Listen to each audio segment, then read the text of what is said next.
Welcome back sa ating FB page na Free Reviewers with Leonalyn at sa ating YouTube channel na Solving Math with Leonalyn. Now, let's answer questions from our followers kasi marami silang nagsisend nito. So, pinag-isa lang natin yung mga number series or magandang tawagin number sequence. Nakaugalian ko na kasi itong tawaging number series. So anyway, ang pinaka-importante lang naman ito kung paano natin masagutan yung mga blank-blank na yan ay hanapin lang yung pattern. Kung paano ba gumaling or dito sa paghanap ng pattern. Practice lang ng practice para mas madali niyong maisip kung ano ba yung mga iba't ibang klaseng pattern na pwede dito. So meron din tayong 60 degrees, naging 420 degrees, 780 degrees. So anyway, ito muna ang unahin natin. Ano ba ang pattern na meron dito? So kung si 1 naging 2, tapos meron tayong magkasunod na mga numbers dito. So malamang yung hinahanap natin ay magkasunod na numbers. Dito tayo sa 2 naging 4, ang 5 naging 10. So malamang mag-multiply tayo ng 2 sa 2 para maging 4. Multiply tayo ng 2 sa 5 para maging 10. So ito na yung pattern. So therefore, si 11 ay i-multiply din natin ng 2. So this is 22.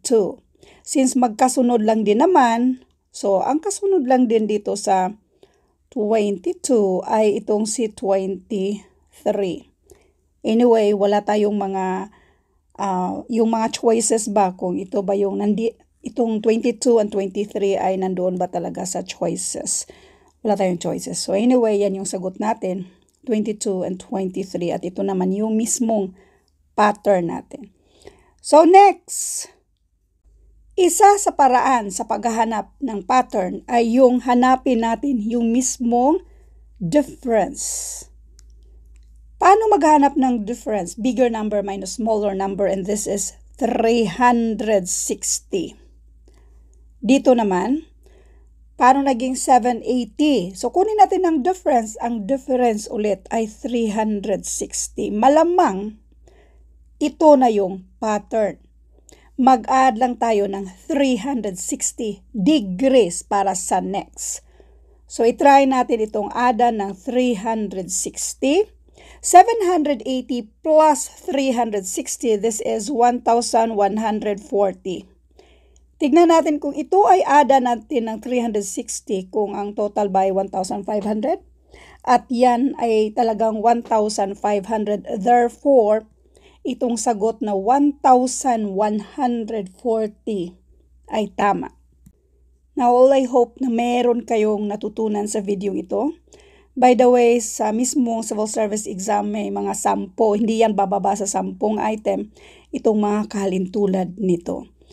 Ito naman yung abangan nyo sa next na video. Basahin ko muna. Pwede nyo i-comment ito.